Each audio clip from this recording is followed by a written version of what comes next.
Sejak 2 minggu terakhir, Rumah Sakit Suyoto Pesanggerahan, Jakarta Selatan mengalami peningkatan pasien COVID-19 sekitar 90%. Mengantisipasi lonjakan, pihak rumah sakit mempersiapkan tempat rujukan di Pusat Pelatihan dan Pendidikan Kemenhan, kawasan Pondok Labu, Jakarta Selatan.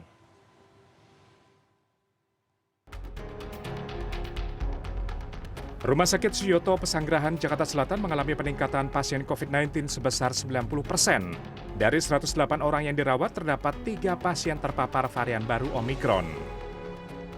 Kepala Rumah Sakit Suyoto, Kolonel Daniel Lumadio Warto Adi, Jumat pagi menyebut, sejak 2 pekan terakhir, Rumah Sakit Suyoto mengalami peningkatan pasien COVID-19 sekitar 90%. Dari 125 total tempat tidur yang disediakan, 108 diantaranya telah terisi pasien. Mengantisipasi lonjakan, pihak rumah sakit menyiapkan tempat rujukan di Pusat Pelatihan dan Pendidikan Kemenhan di kawasan Pondok Labu, Jakarta Selatan. Data terbaru per 27 Januari kemarin, pasien COVID-19 mencapai 8.077 kasus. Jadi 85,6% bornya. Mayoritas masih muda biasanya, lebih banyak muda daripada yang sepuh. Lalu untuk varian Omikron juga ditemukan setelah kita mengadakan genome sequencing ya. Data Satgas COVID-19 menyebut 90% dari total kasus aktif COVID-19 di Jakarta saat ini terkonfirmasi varian Omikron.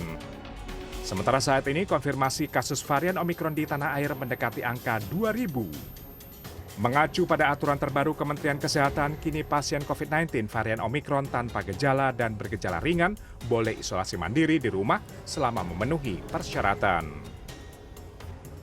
Meski sejauh ini mayoritas kasus Omikron yang terdeteksi di Indonesia gejalanya tergolong ringan bahkan tidak bergejala, prosedur penanganannya tetap ketat. Pasien varian Omikron tetap harus menjalani isolasi selama sedikitnya 10 hari, terhitung sejak pengambilan spesimen.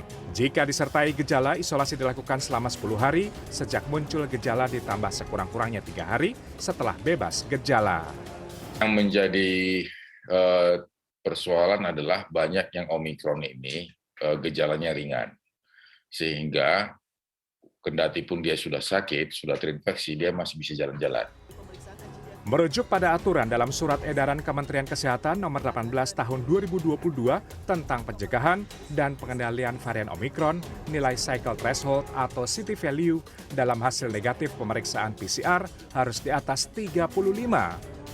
Pasien terpapar COVID-19 varian Omikron atau varian lain bisa mendapatkan layanan kesehatan secara telemedicine secara daring via laman isoman.kemkes.go.id. Pasien juga dapat melakukan konsultasi dengan dokter hingga mendapatkan resep obat dan vitamin secara gratis.